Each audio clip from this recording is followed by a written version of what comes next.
Hi everyone, welcome to vizagstudents.com. Today we're going to part 2 of XML and we are explaining a simple real-time scenario on weather app.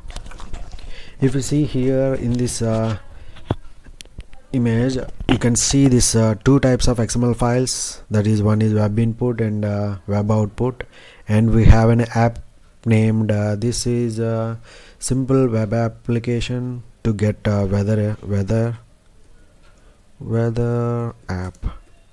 Okay, this weather app will send this XML file to a service called weather service. Okay, it will send this XML file from this app to this service. Now what this service will do is it will need to read this XML file. How it will read that XML file? They will have a different types of structures. Okay, based on the structure it will read the message. For example, if they got this information, and it will search for what is the location and what is the time and what is the date. From this XML file they will fetch the data like location, time and date. Once they got this information, they will do the calculations and they will hit different types of services to get the temperature information from Delhi at the time 4 hours and 30 minutes PM. Okay, now this weather service got information somehow. Now it will again generate an XML file and it will send this XML file web output to this app. Okay, now what it will do, it will create a new XML file with set of tags and set of root tag. What is root tag will be web output and the tag will be temperature. So what happened is, you are sending an XML file from this weather app from your mobile. The same XML will reach this service and it will read that XML file. This is the main thing. It will read and fetch the data from XML file from different tags, and it will know, okay, this guy is requesting Delhi at this time at this date. I need to get fetched from my database, or it may be cloud service, or it may be another REST service or another web service.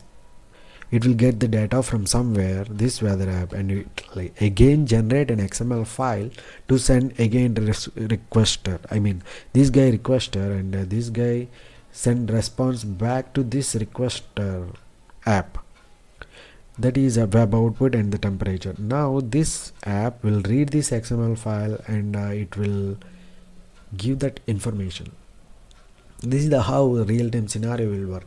If you consider this simple thing and expand little more, you are filling data on a website like different things, your Aadhaar information and your personal details and your address and why you are here and what is your residence, like bank application or any interview applications or any job interviews, anything. The website will look with a set of text boxes and drop down lists and calendars and some radio buttons.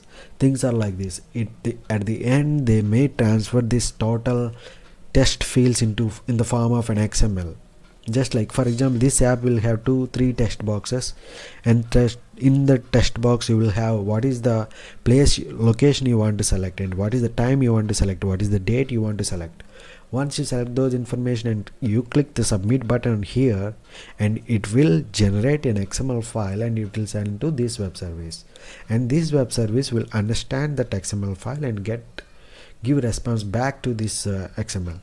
Again, here app needs to read this information and fetch that temperature tag from this XML file, and it will display the current temperature is 35 degrees. This the thing will work for most of the apps nowadays, and there may be scenarios. Here we are using an XML. In some retail industries they will use some EDF formats, and some healthcare information they will use some type of HL7 messages, and different types of industries follow different types of formats.